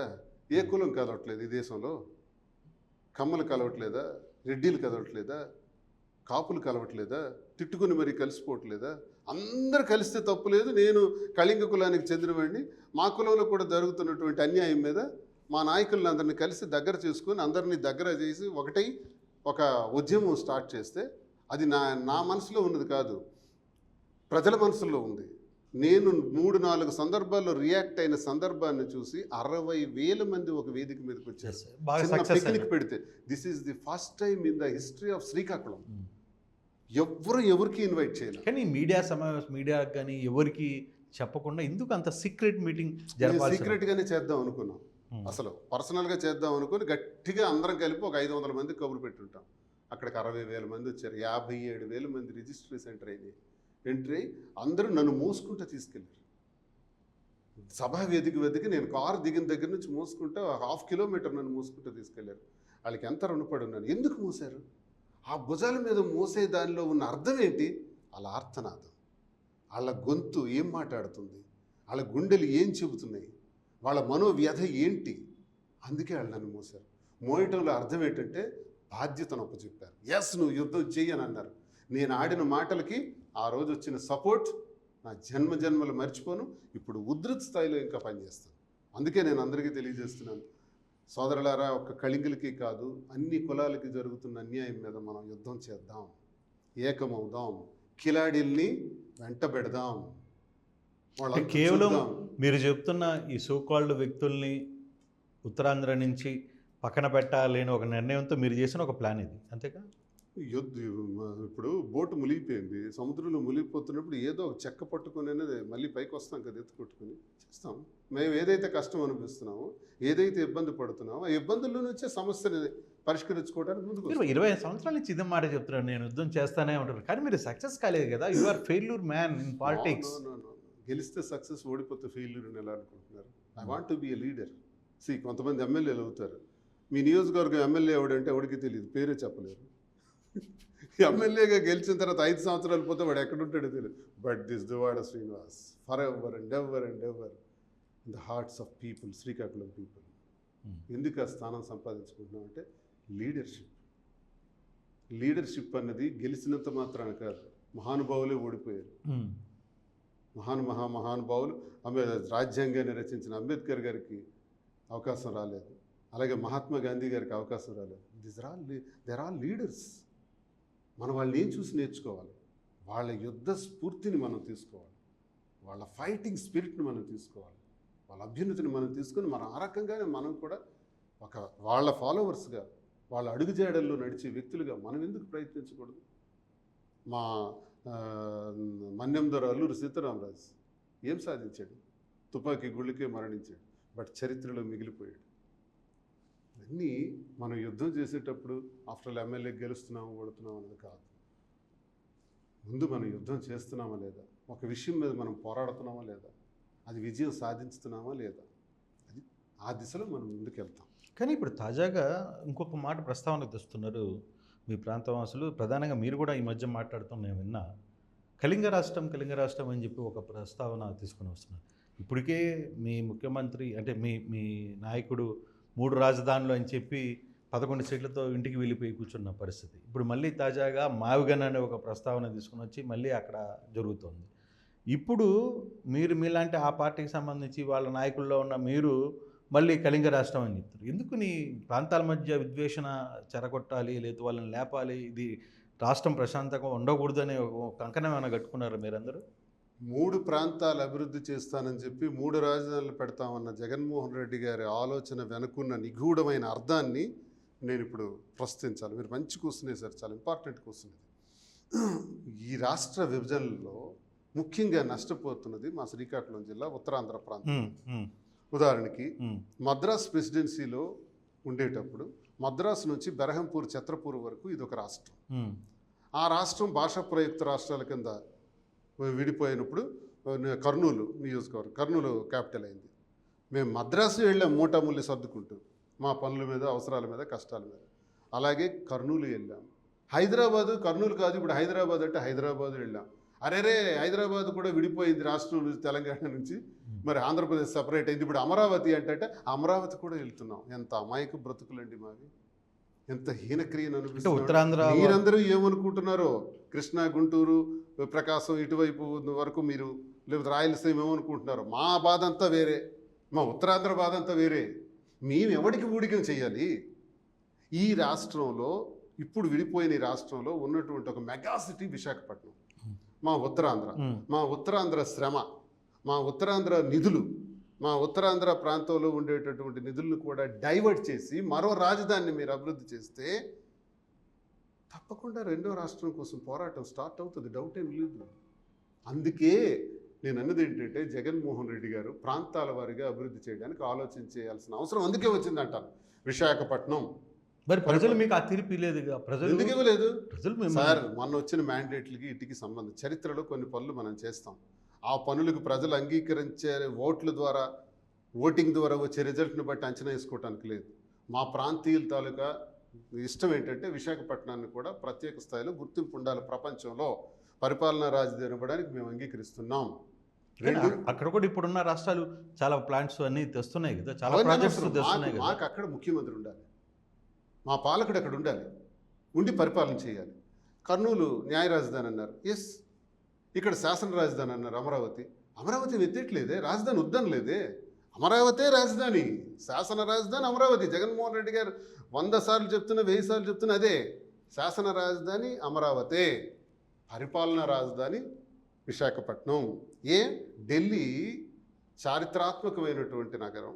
ఢిల్లీ కొన్ని వేల సంవత్సరాల చరిత్రలో ఒక మహా గొప్ప రాజధాని, మహాభారతంలో కూడా రాజధాని అది. ఆ ప్రాంతానికి క్యాపిటల్ అక్కడ ఉంది, పార్లమెంటు అన్నీ ఉండగా ముంబై నగరాన్ని ఎందుకు ఆర్థిక నగరంగా మనం అభివృద్ధి చేసాం? ఎందుకు అందరం ముంబై పరిగెడుతున్నాం? మరి ముంబైకి కూడా ప్రాధాన్యత ఇచ్చారు కదా దేశ స్థాయిలో, మరి ఎందుకు విశాఖపట్నానికి ఇవ్వకూడదు? ఈ రాష్ట్రంలో విశాఖపట్నానికి కూడా ప్రాధాన్యత లేనప్పుడు మేము ప్రత్యేక రాష్ట్రం గురించి పోరాడతాం. మా ప్రత్యేక రాష్ట్రం ఎందుకంటే మా ప్రాంతం కళింగ ప్రాంతం ఒరిస్సాలో మహానది నుంచి రాజమండ్రిలో గోదావరి నది వరకు విస్తరించి ఉన్నట్టు కళింగ ప్రాంతం. ఈ కళింగ ప్రాంతంలో కళింగ రాజులు బలమైనటువంటి రాజులు. ఎంతటి బలమైనటువంటి రాజులు అంటే, మహాభారత యుద్ధం 18 రోజులు జరగబోతున్న సందర్భంలో దుర్యోధన చక్రవర్తి ఒక పిలిపిస్తారు కళింగ రాజులకి, మీరు కూడా యుద్ధంలో మా పక్షాన పోరాడండి అని. అక్కడ స్టార్ట్ అయింది చరిత్ర. ఆ తర్వాత అఖండ భారతంలో మహాసామ్రాజ్యం మగధ సామ్రాజ్యంలో కూడా నందుల వల్ల నాశనమైనటువంటి ఆ మగధ సామ్రాజ్యంలో ఒక్కడ కూడా కళింగుల వైపు కన్నెత్తి చూడలేదు. ఎందుకంటే కళింగులు తీర ప్రాంతవాసులు, నౌకాయానం, బాలి యాత్రలు, ఎగుమతులు దిగుమతులు, వీళ్ళు దిట్ట, చాలా దమ్మున్నటువంటి వాళ్ళు కళింగ ప్రాంతానికి, ఇదంతా కళింగ ప్రాంతం కింద వస్తుంది, మన రాజమండ్రి వరకు. ఒక్క నిమిషం, ఈ ప్రాంతంలోనే అశోకుడు కూడా దండయాత్ర చేశాడు. మౌర్య సామ్రాజ్యం వచ్చింది, మౌర్య సామ్రాజ్యం వచ్చి మగధ సామ్రాజ్యాన్ని అంతమందించి మౌర్య సామ్రాజ్యం వచ్చిన తర్వాత కూడా మరి చంద్రగుప్త మౌర్యుడి దగ్గర నుంచి ఎవ్వరూ మా వైపు కన్నెత్తి చూడలేదు. అశోకుడు దండయాత్ర చేసి, దండయాత్రలో ఆ యుద్ధంలో మహాపూర్లో రక్తం ప్రవాహంలో వెళ్తున్నప్పుడు 80,000 మంది మరణించారు. నా యుద్ధంలో 1,00,000 మంది క్షతగాత్రులయ్యారని శిలాశాసనంలో అశోకుడే రాయించారు. అంతటి చరిత్ర కలిగినటువంటి మా ప్రాంతానికి తూర్పు, పడమర, ఉత్తర, దక్షిణ, ఉత్తర వైపు ఉన్నారు కాబట్టి ఉత్తరాంధ్ర వాళ్ళు అంటారా? ఉత్తర వైపు ఉన్న వాళ్ళు ఉత్తరాంధ్ర వాళ్ళు కాదు, కళింగులు, కళింగ ప్రాంతవాసులు. కళింగులు అంటే కాళింగులు మాత్రమే కాదు, హరిజన, గిరిజన, తాడిత, పీడిత, కర్షక వర్గాలు, బడుగు బలహీన వర్గాలు, కుమ్మరి, కమ్మరి, చేనేత, వడ్రంగి, రెడ్డికి, యాదవ, మత్స్యకార, బ్రాహ్మణ, వైశ్య, అన్ని కులాల వాళ్ళు కూడా, వెలమ, కాపు, కళింగ, రజక, నాయబ్రాహ్మలు, ఇలాంటి బీసీ కులాలండి. బీసీ కులాలు ఉన్నటువంటి ప్రాంతం మేము ఉన్నామండి. మద్రాసు నగరం నుంచి ఈరోజు వరకు ఉన్నామండి. ఒక్క బీసీ వాడు ముఖ్యమంత్రి అవుతున్నాడండి. అవకాశం వస్తుందండి? ఈ జన్మలో వస్తుందండి? ఎవరు రాదు. అదే మా రాష్ట్రం మాకుంటే, కళింగ రాష్ట్రం మాకుంటే అందరం బీసీలు, బీసీలకు అవకాశం వస్తుంది. బలహీన వర్గాలకు చెందిన వాళ్ళు యోగ్యతలోకి వస్తారు, ఉన్నతికి వస్తారు. ఎందుకు మా కోరిక జరగకూడదు, అమలు జరగకూడదు? అందుకే నేను దీనిపైన ఇప్పుడు వెళ్తున్నాను. అన్ని యూనివర్సిటీస్కి వెళ్తాను, అందరు విద్యార్థులతో మాట్లాడతాను, మేధావులతో మాట్లాడతాను, కళాకారులతో మాట్లాడతాను, మహిళా అక్కలు చెల్లెళ్ళ తాలకు సహాయం తీసుకుంటాను, యువతతో మాట్లాడతాను. కళింగ రాష్ట్రం కోసం పోరాటం ప్రారంభిస్తాం. Subject to the condition. Jaganmohan Reddy garu, అదే జగన్మోహన్ రెడ్డి గారు ఒప్పిస్తావా? వెళ్ళి అక్కడికి వెళ్ళి ఆయనకి చెప్పి కళింగ రాష్ట్రానికి మళ్ళీ ఈ రాష్ట్రాన్ని కూడా 3 ముక్కలు చేసేద్దాం. ఒకటి కళింగ రాష్ట్రం తీసుకుందాం, రాయలసీమకు రాయలసీమ రాష్ట్రం ఒకటి ఇచ్చేద్దాం, ఆంధ్ర వాళ్ళు ఎట్లా అమరావతి ఉంది కాబట్టి అది సరిపోతుంది, 3 రాష్ట్రాలకి చేయకూడదాము, 3 రాష్ట్రాలు పబ్లిక్ని ఏకం చేసి. ఇప్పుడు మీరు చేయబోయేది అదే కదా, కళింగ రాష్ట్రాన్ని దగ్గరికి పేరు చెప్పి మీరు అక్కడ ఉన్న యువతనంతా చెడగొట్టబోతున్నారు. రేపు పోయి మీరందరూ రెచ్చగొట్టబోతున్న కార్యక్రమమే కదా మీరు చేయబోతున్నారు. ఇప్పుడు రాయలసీమ కూడా వాదన వస్తుంది, ఆ ప్రాంత వాదన కూడా వస్తుంది, కరెక్టే. ఉత్తరాంధ్రలో కూడా ఈ వాదన వస్తుంది.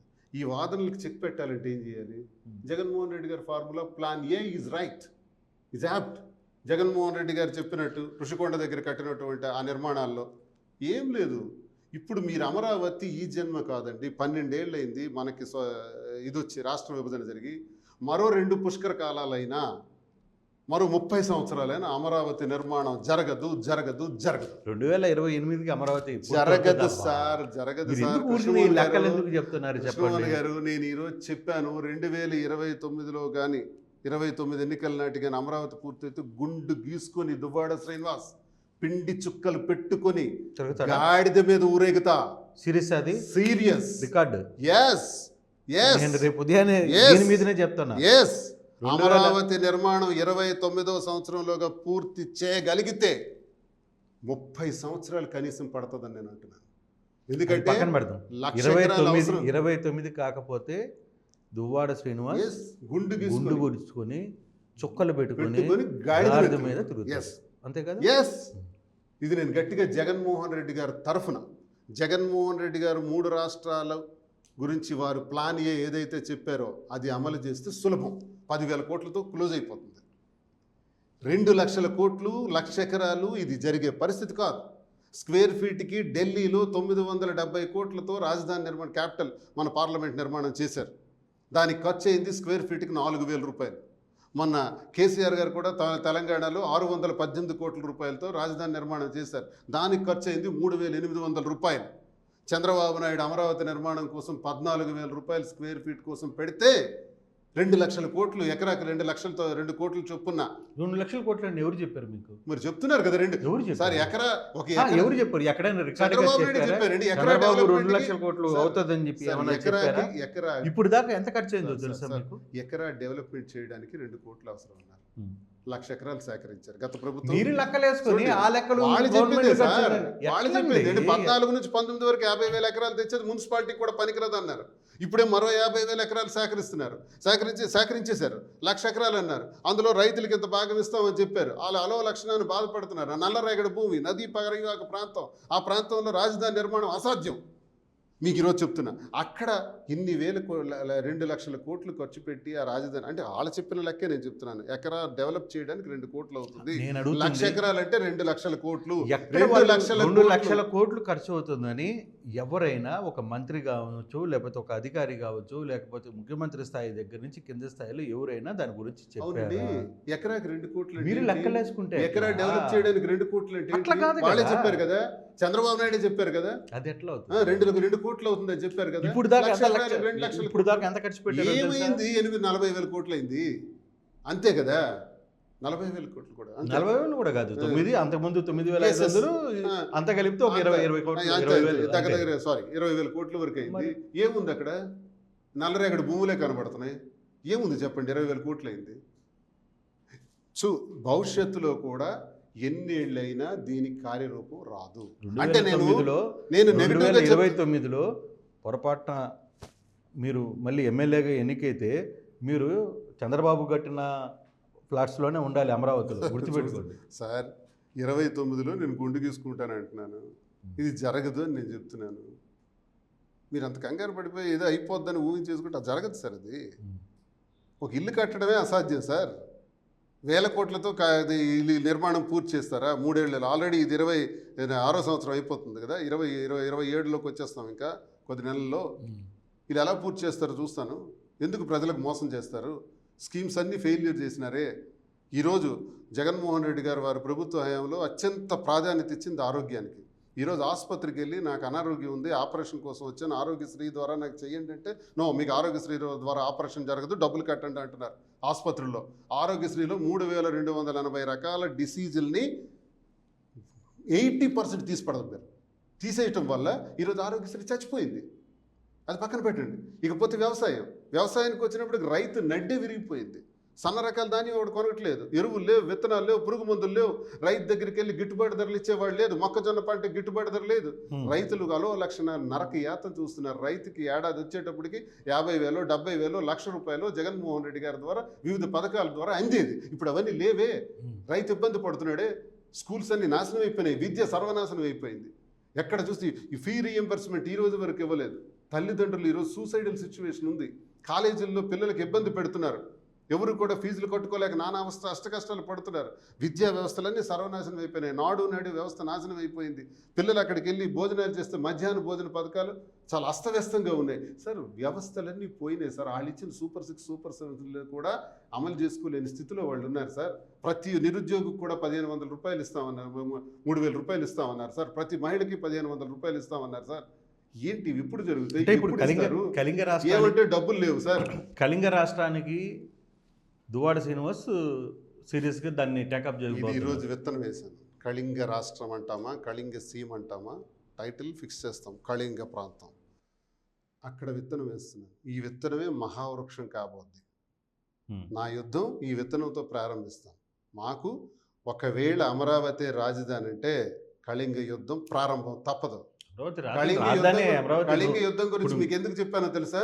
అశోకుడి మీద దండయాత్ర చేయడానికి చరిత్ర కూడా నడుము బిగించిన ప్రాంతం అది. చరిత్ర సో మా ప్రాంతం గురించి కాదు సార్, మా ప్రాంతం చరిత్ర మనం చదువుకునే దానికి పనికొస్తుంది. ఇప్పుడు అమల్లోకి ఆల్రెడీ పార్లమెంట్ తీసుకోవడానికి కూడా పనికొస్తుంది సార్. ఇప్పుడు అమరావతికి స్ఫూర్తి నేను కాదండంలా. పార్లమెంట్ లో చట్టబద్ధత అయిపోయింది, ఆల్రెడీ క్లియర్ అయిపోయింది. 2028-29 కల్లా రాజధాని కూడా క్లియర్ అవుతుంది. మీరందరూ ఎమ్మెల్యేలు గాను ఎమ్మెల్సీలు గాను మళ్ళీ ఇక్కడ అమరావతిలో కట్టిన బిల్డింగ్స్ లోనే మీరు రావాలి, మీరు స్టే చేయాలి. అప్పుడు కూడా మీరు ఆ రోజు నిజంగానే మీరు అమరావతి పూర్తి అయితే గుండు కొట్టించుకుని కృష్ణమోహన్ దగ్గరికి వస్తాను. అదే నేను చెప్తున్నాను కదా, రెడీ చేయండి. సరే, ఈ అంబేద్కర్ విగ్రహం ఎదురుగా అట్లే ఆఫీస్ ఎదురుకుంటానే అట్లే తిరుగుతా. వాళ్ళు కడితే నేను చాలా సవాల్ చేస్తున్నా. కట్టలేరు కాదు, అది మరో 2 పుష్కర కాలాలైనా కాదు. ఎందుకు అంటే గొంతమ్మ కోర్కెలు వాళ్ళు వేస్తున్న ఎస్టిమేషన్స్ ద్వారానే అది పూర్తి కాదండి అని అంటున్నాను.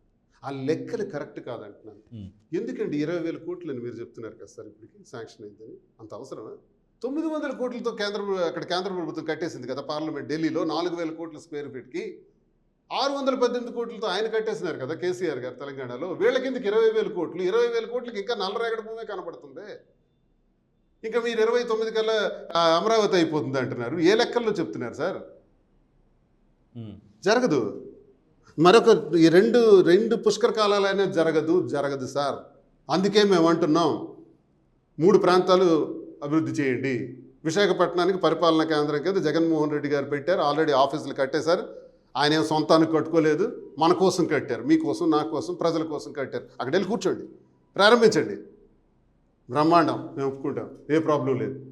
అప్పుడు ఏ కళింగ ప్రాంతం రాదు, వాదన రాదు. మా ప్రాంతంలో మాకు ఉంది పరిపాలనా రాజధాని, మాకు ముఖ్యమంత్రి వచ్చి కూర్చుంటున్నారు, చాలు. అప్పుడు ప్రాంతీయ భావమే రాదు. ఇదే అమరావతిలో కొనసాగితే నేడు కాకపోతే రేపైనా సరే ప్రాంతీయ వాదన రావడం ఖాయం. అంటే మీరు ఇప్పుడు పార్టీ కూడా, అంటే ప్రభుత్వాలు కూడా, ఇప్పుడున్న అధికారంలో ఉన్న పార్టీ కూడా ఒకటే చెప్పేది ఏంటంటే, మీరు ప్రాంతాలని విద్వేషిస్తారు, ప్రాంతాల్లో అక్కడ జనాల్ని రెచ్చగొడతారు, ఇటువంటి వాదనలు తీసుకుని వచ్చే ప్రయత్నం చేస్తారు. మళ్ళీ అంటే ఒక రాష్ట్రం ప్రశాంతంగా ఉండాలి అనే యాక్సెప్ట్ మీకు నచ్చదు. మీరు ఈ ప్రయత్నం వెనక నుంచి జరుగుతుందనే ఇప్పుడు వాళ్ళు మేమేజ్ చేస్తున్న తీవ్రమైన విమర్శ. మా నిధులు ఎందుకు డైవర్ట్ చేస్తున్నారు? మా ఉత్తరాంధ్ర నిధులు ఎందుకు డైవర్ట్ అవుతున్నాయి? మా విశాఖపట్నం నుంచి, పోర్టు నుంచి, వివిధ పారిశ్రామికంగా అభివృద్ధి అయిన ప్రాంతం నుంచి వచ్చిన నిధుల్ని కొంత శాతం ఈ క్యాపిటల్ నిర్మాణంలో వాడుతున్నారు కదా. ఎవడిచ్చాడు ఈ హక్కు? మా ప్రాంతం నిధులు మద్రాసుకి వాడారు, కర్నూలుకి వాడారు, హైదరాబాద్కి వాడారు, అమరావతికి వాడతారు. మేము కూలి బతుకులు బ్రతకాలి. మద్రాసు వెళ్ళి కూలీలుగా బ్రతకాలి, నెల్లూరు వెళ్ళి కూలి పనులు చేసుకోవాలి, హైదరాబాద్ వెళ్ళి కూలి పనులు చేసుకోవాలి మా ప్రజలు. మా వెనుకబడిన కులానికి చెందినవాడు ముఖ్యమంత్రి కాడు. ఎప్పుడైనా ఆంధ్రప్రదేశ్లో అయ్యే అవకాశం ఉందా? మాకు సపరేట్ స్టేట్ వస్తేనే అవకాశం వస్తుంది. మా బలహీన వర్గాలు అవ్వాలి, వెనుకబడిన వర్గాలు అవ్వాలి, అది మేము కోరుకుంటున్నాం. కోరుకున్న దానిలో మా ప్రాంతాన్ని అభివృద్ధి చేయండి, లేదా ప్రత్యేక రాష్ట్రానికి పోరాటానికైనా మేము సన్నద్ధం తప్పదు అని తెలియజేస్తున్నాం. అభివృద్ధి చేయండి, విశాఖపట్నాన్ని పరిపాలనా కేంద్రం కింద పెట్టండి. కానీ ఇప్పుడు మొన్న మీరు జరిగిన ఈ కళింగ వేదిక, ఐక్య వేదికలో మీ కళింగంలోనే 2 ఉన్నాయి కదా, బీసీ, బీకే అని ఏదో 2 అండర్ క్యాస్ట్లు ఉన్నాయి కదా, వాళ్ళనే మీరు ఏకం చేసుకోలేకపోతున్నారు కదా. అందరూ ఒకటే. ఇదే మీ వాదన, ఇదే ఈ కిలాడీలు తెచ్చిన వాదన ఇది. అదే సార్, ఆ కిలాడీలు హైదరాబాద్ వచ్చేసి ముఖ్యమంత్రుల దగ్గర, పార్టీ అధ్యక్షుల దగ్గర, మంత్రుల దగ్గర, మీలాంటి స్టేట్ లెవెల్ పాత్రికేయుల దగ్గర వాళ్ళకి పడదు, వాళ్ళు దెబ్బలు ఆడుకుంటారంట కాదా. మేమందరం ఒకటే. అంతకుముందు ఒకటేగా ఉన్నా, ఎప్పుడు ఒకటే. మేము పెళ్ళిళ్ళు చేసుకుంటాం, ఒకటిగా ఉంటే అన్ని ఓట్ల సామాజిక వర్గంగా బలంగా ఉన్న వ్యక్తి, లేకపోతే ఓట్లు అత్యధికంగా ఉండి మీరు ఎందుకు ఓడిపోతున్నారు? అది ప్రక్షాళన కార్యక్రమం ఇప్పుడు జరుగుతుంది. అరే, ఇంత శాతం ఓట్ బ్యాంక్ ఉండి మనం ఓడిపోవడం ఏంటి? నేను ఎంపీకి 3,000తో ఓడిపోవడం ఏంటి? అసలు నేనే 50-60,000తో గెలవాలి కదా. దానికి కారణం ఏంటి? వీళ్ళు చేస్తున్న హోల్స్, వీళ్ళు చేస్తున్నటువంటి చిల్లులు పెడుతున్నారే, ఈ దుర్మార్గులు, ఈ కిలాడీలు ఉన్నారే, ఈ కిలాడీలను పక్కన తప్పిస్తే ఎవడైనా బాగుపడతాడు. జిల్లాలో ఏ కులమైనా బాగుపడుతుంది. అది కాళింగ్ కులమైన అక్కర్లా, కాపులు బాగుపడతారు, అందరూ రెడ్లు, యాదవులు అందరూ బాగుపడతారు. ప్రతి కుల హరిజన, తాడిత పీడిత కర్షక వర్గాలు అందరూ బాగుపడతారు.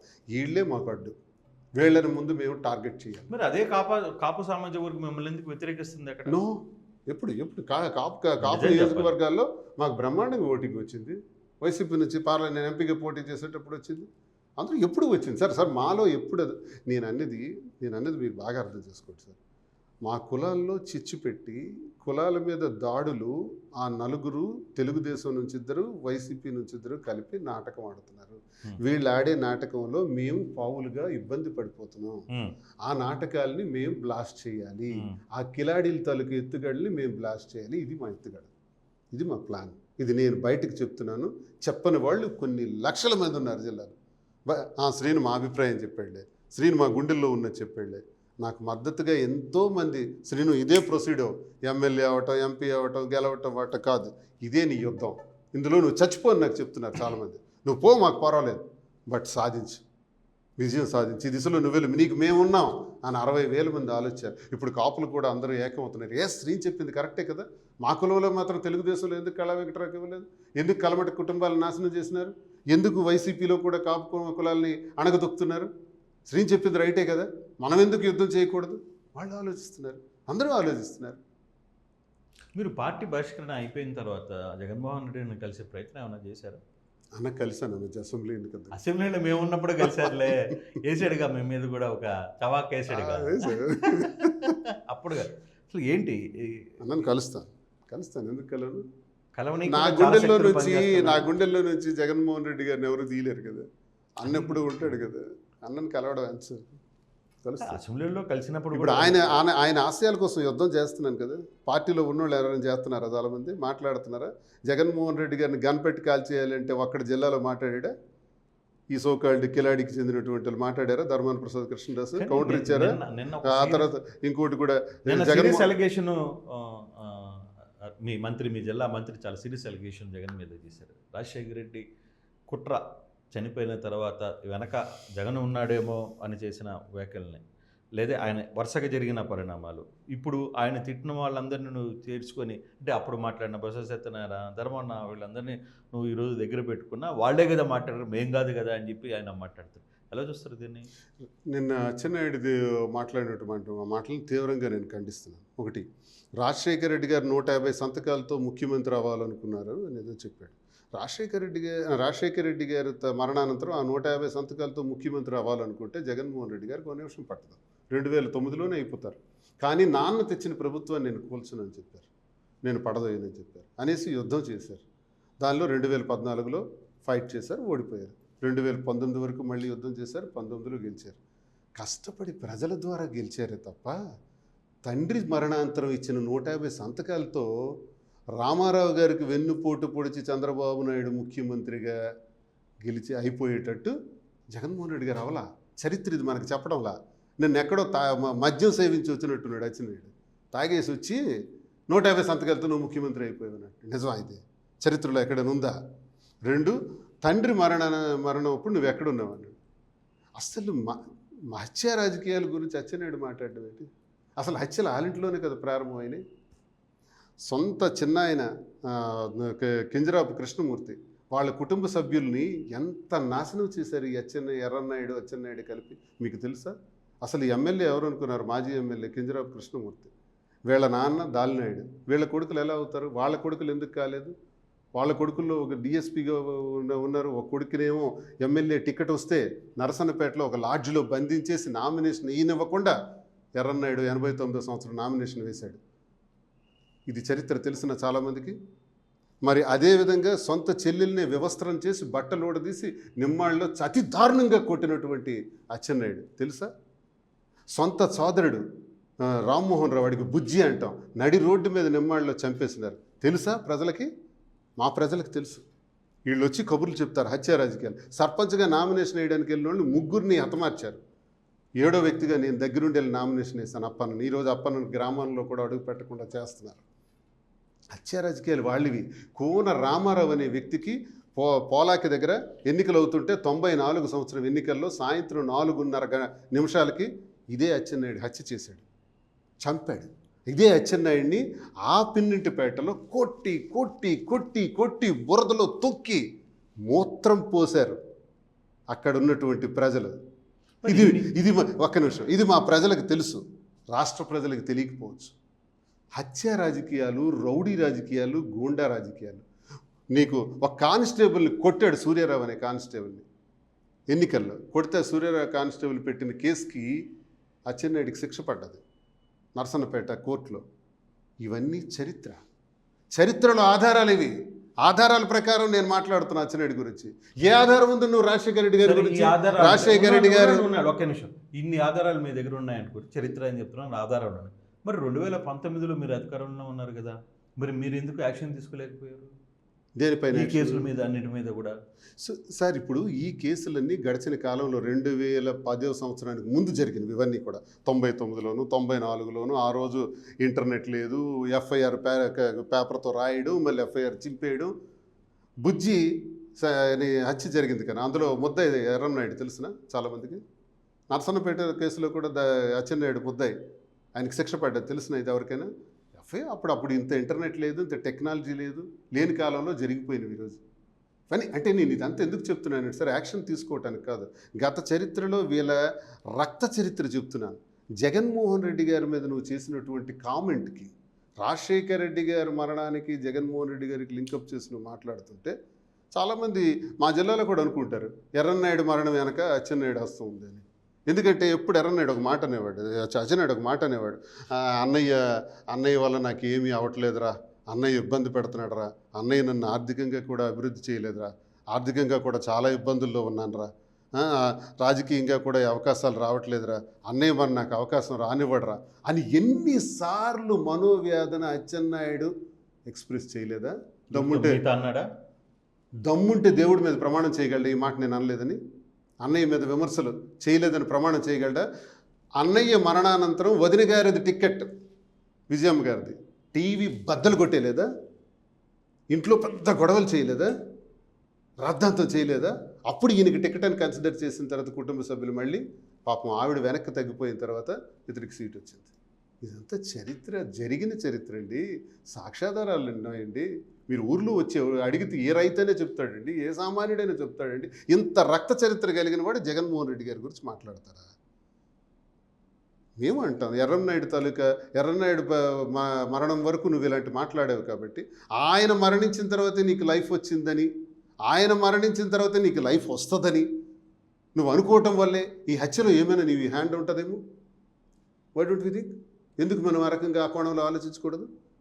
ఆ తర్వాత నువ్వు మంత్రి ఎర్రన్నాయుడు ఉంటే నువ్వు కావన్నది నువ్వు అన్నమాట నిజమే కదా, ఇప్పుడు జరిగింది కదా, మేమెందుకు అలా అనకూడదు?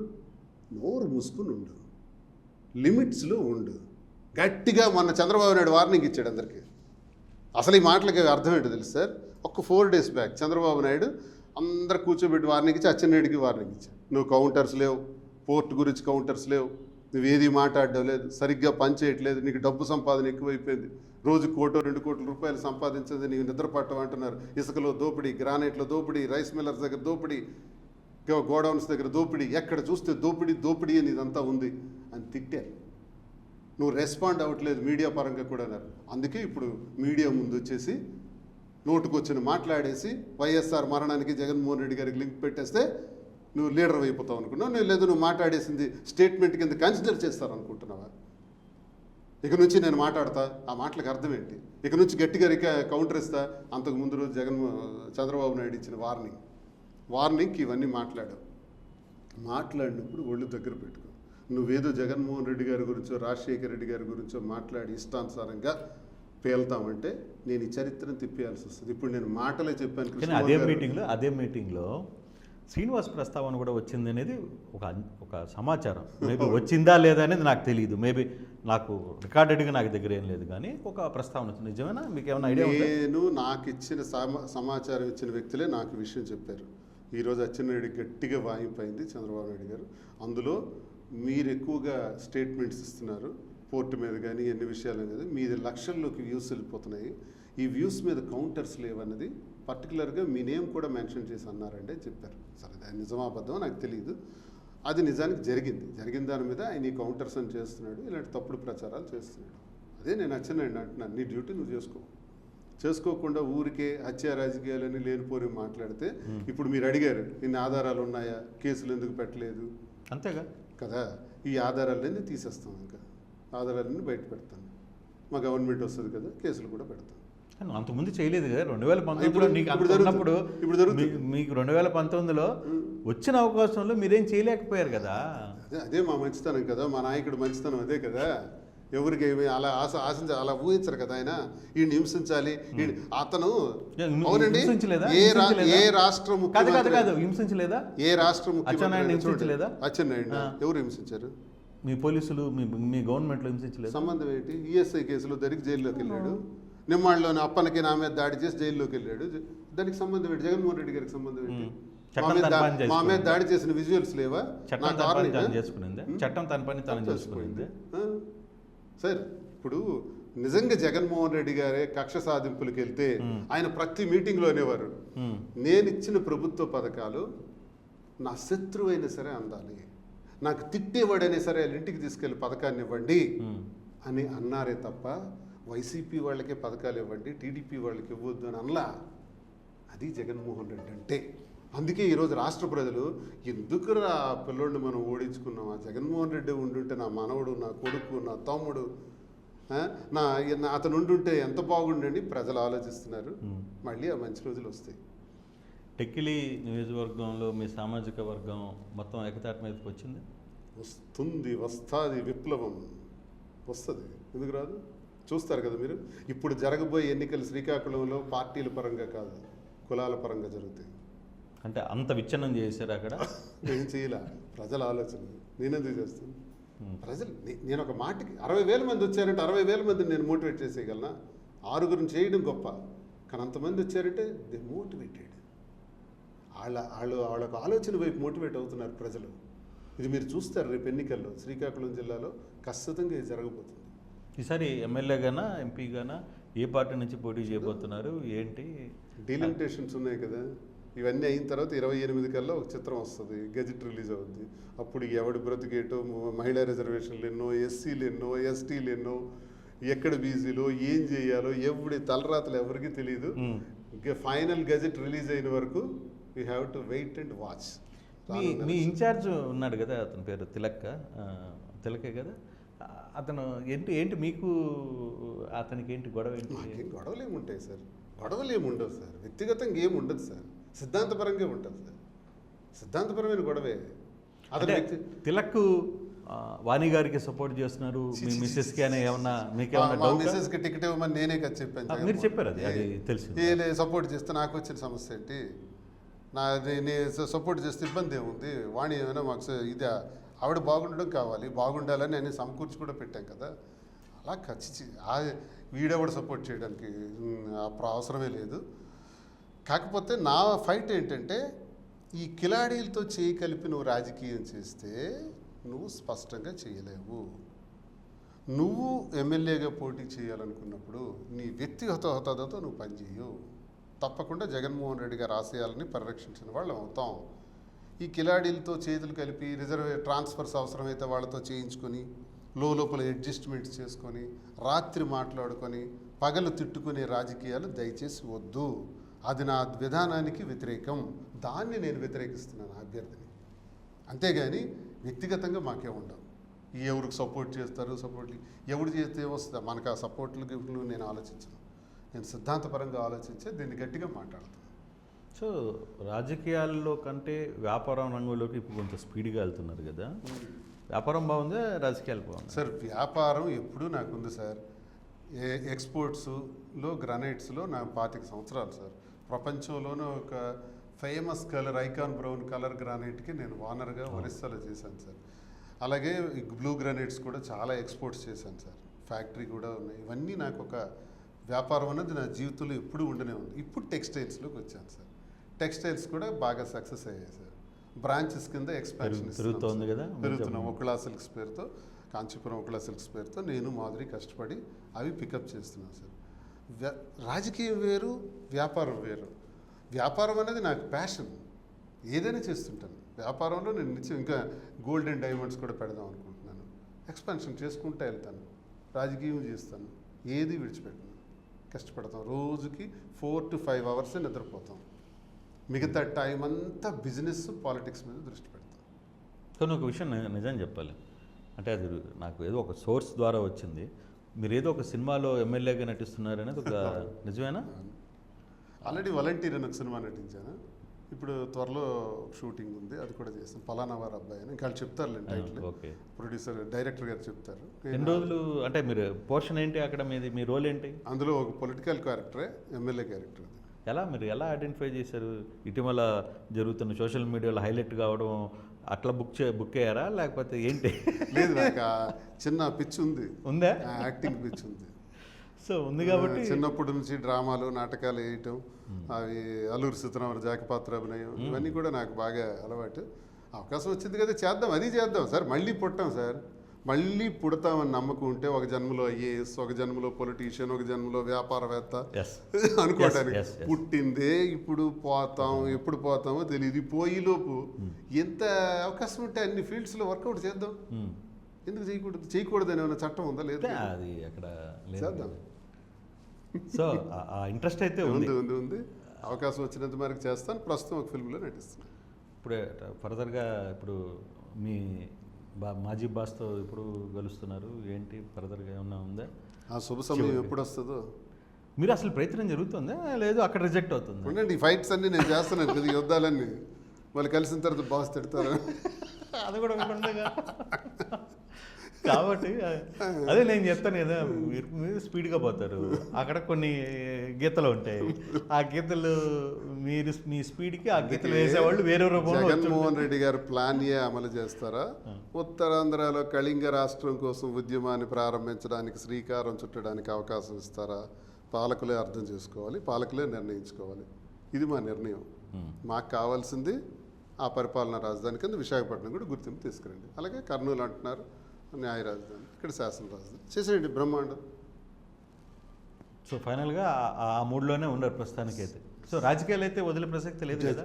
ఆఖరి ఊపిరి ఉన్నంత వరకు ఉంటాను, ఫైట్ చేస్తాను, వదలను. రైట్ అండి, all the best, all the best, thank you.